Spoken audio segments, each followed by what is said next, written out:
Recently, some of my lovely friends asked me the question, how do you find time to watercolor?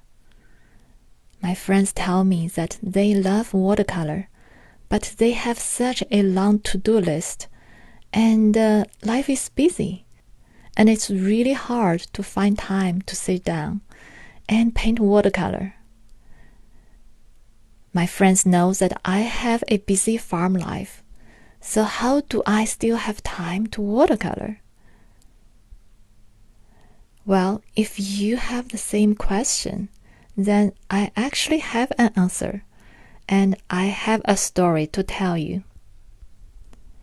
Before I began to watercolor about 7 years ago, I had a busy life and was always working. I had a lot that I wanted to accomplish at work and in my life, so I worked really hard. And for many years, I felt like pushing boulders uphill all day long.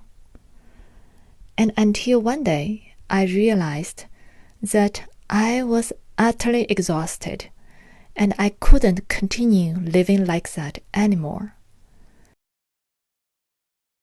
I didn't know what was the alternative way of life, but somehow in my heart, I felt that I just wanted to watercolor.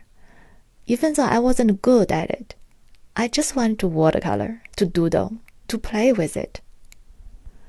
At that time, I was still working as an executive director for a nonprofit organization.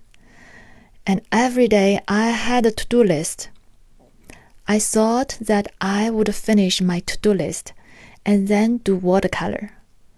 However, that rarely happened, because after I was done with my to-do list, I was already tired, and it was at the end of the day, and I no longer felt I could watercolor.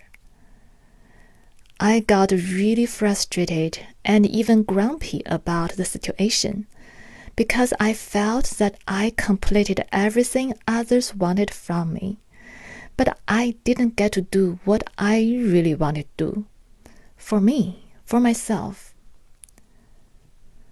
So one day, I decided to have a radical change.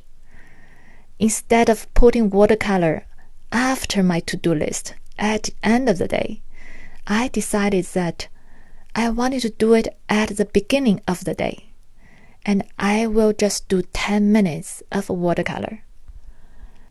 I didn't have a lot of free time, but I was sure I could squeeze out 10 minutes. And that actually changed everything.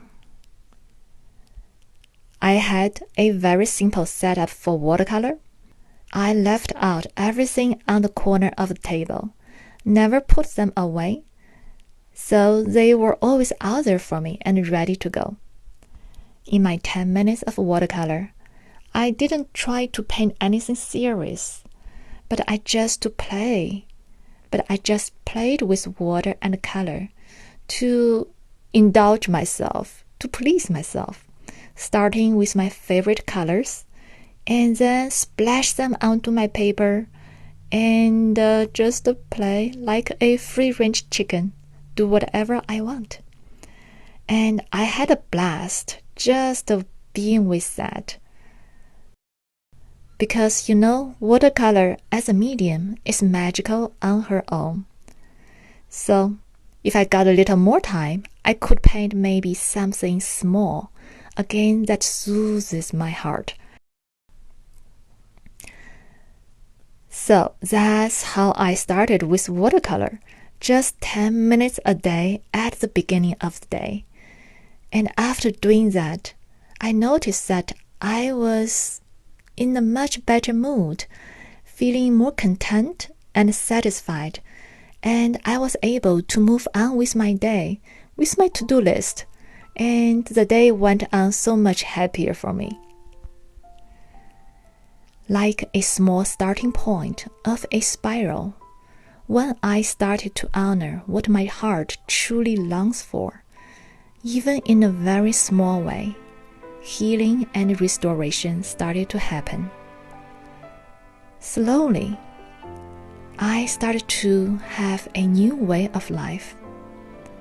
I became much more conscious about not to exhaust myself or to be only driven by results.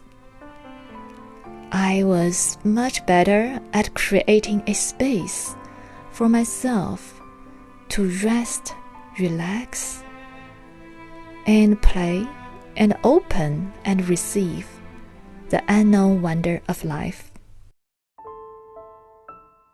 Well, this is my story, how I started watercolor and how it has changed my life.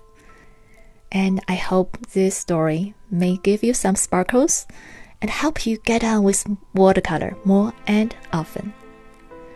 Happy painting!